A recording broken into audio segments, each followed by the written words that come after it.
Hello and welcome back to another edition of Check It Out. Okay friends, I'm almost at week 6 of my hip surgery recovery. I'm so excited that it seems to be going relatively quickly. Well, more or less. I'm surprised it's already been 6 weeks.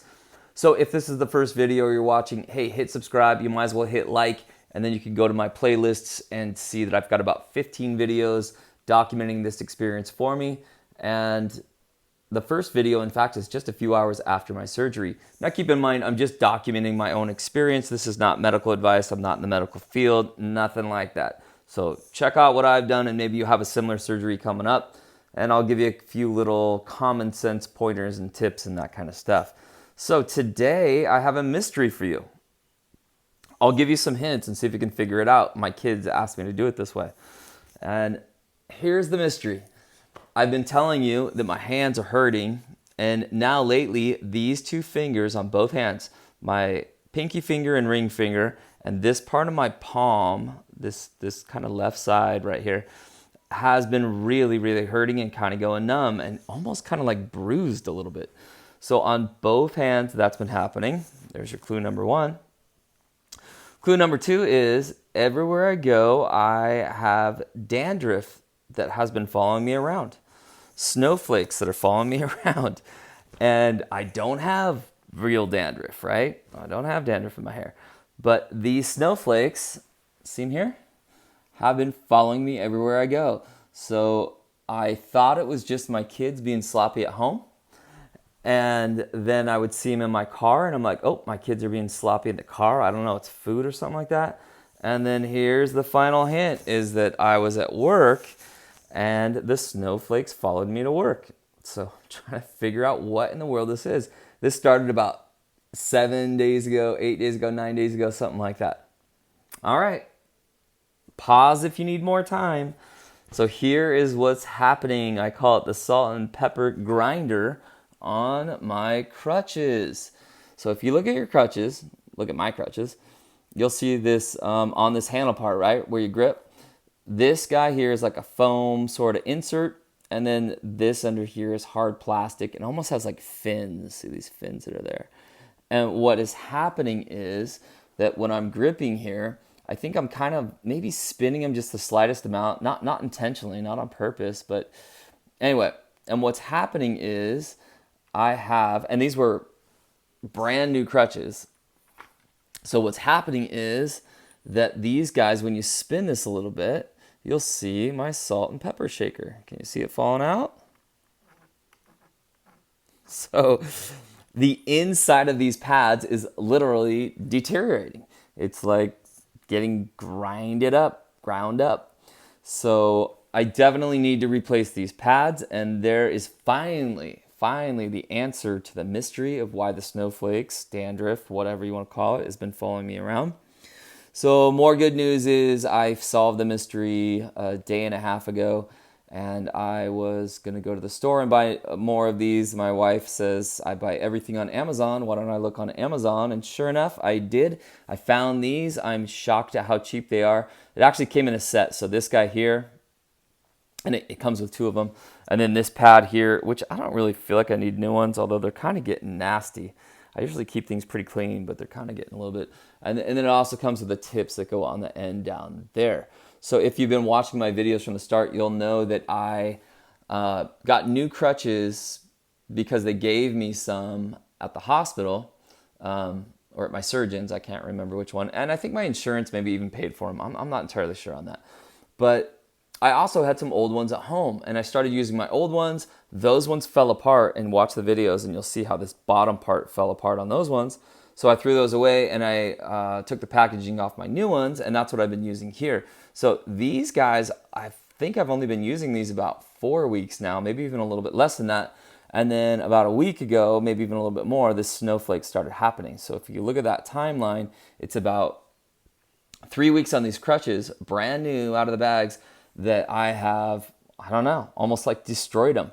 Now keep in mind, I do weigh a lot. So I weigh 230 pounds. I'm 6'1", 6'2", something right in there.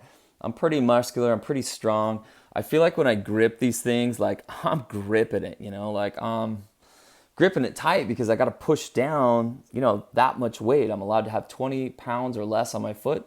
All the rest of the weight, every step I take with my injured leg, all that weight has to go to these hands. So anyway, I thought that would be a good tip. If you're going to be on these crutches and you see the snowflakes, that's probably where it's coming from.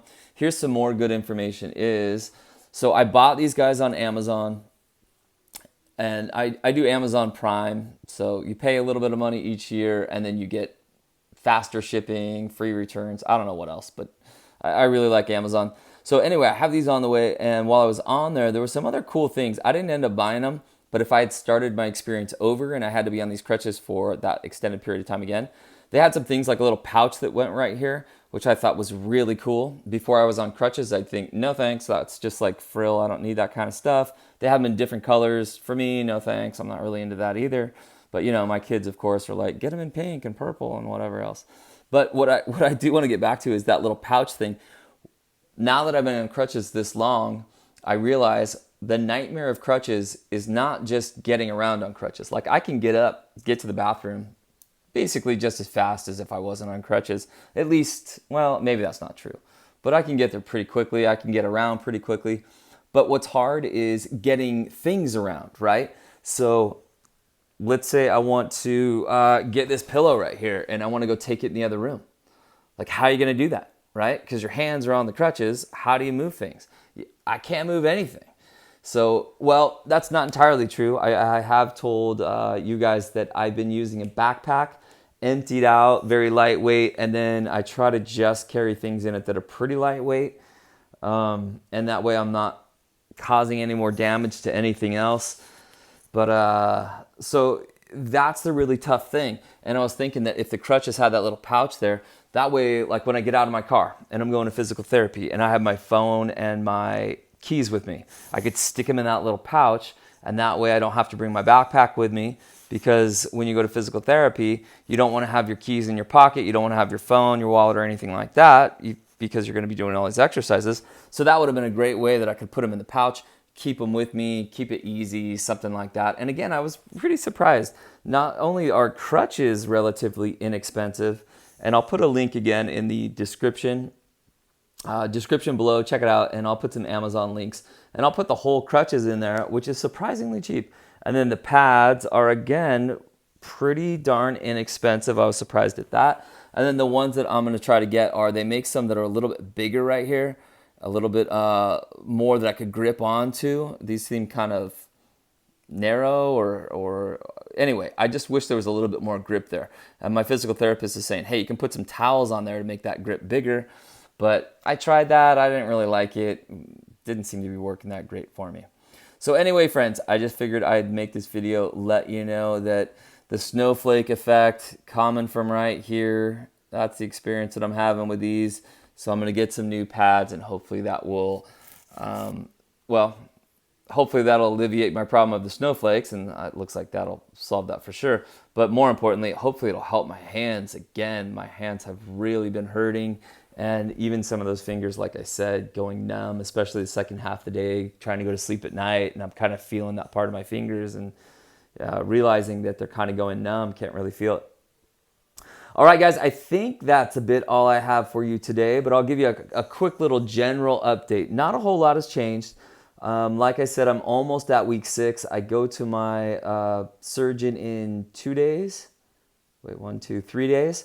and I assume that he's going to say, great, you've been on crutches 6 weeks, you've been doing a good job, now we can start weaning off the crutches. The overall plan is 8 weeks of crutches.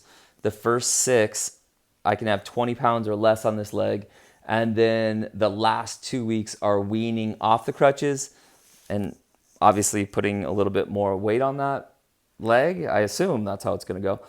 But he did say that he wants to check in and see how it's going before he gives me the thumbs up on that. So, man, I sure hope that's the plan, because I cannot wait to get off these crutches. It's really, really getting old. But the good news is I haven't had any pain in the hip. Occasionally, like when I do my exercises, especially when I go to the physical therapist, they kind of want to push my leg to the point of pain, right? Not a lot of pain, but just kind of right to the edge, and try to gain some of that mobility in the joint and that kind of stuff, loosen things up a little bit. So, you know, just the tiniest little bit of pain, but be careful on that one. I had some other people chime in the comments saying they were in tremendous pain. So I don't know if I just got lucky on that or what. I've explained in my other videos, I'm not a tough guy. I'm like a wimp. When I go to the dentist, like I dread it and I ask for double Novocaine. And my wife is the opposite. She doesn't even do Novocaine. So I'm not the tough guy at all. But for some reason, this hip hasn't really, the hip surgery and recovery really hasn't caused me all that much pain. I'm having a lot more pain in my hands than I am in my hip. All right, guys. Hey, as I've said before, go ahead and leave comments down below. Maybe you've got a surgery like this you have coming up, something like that. And I promise I will get to your comments. At least I'll do my absolute best to, you know, try to give me 48 hours or something like that. And I'll see if I can get back to you. And I was thinking it might be a nice little forum, you know, put some comments down there. And I see some other people kind of talking back and forth about the surgeries they have coming up and that kind of stuff. Keep in mind, too, that mine ended up being a torn labrum.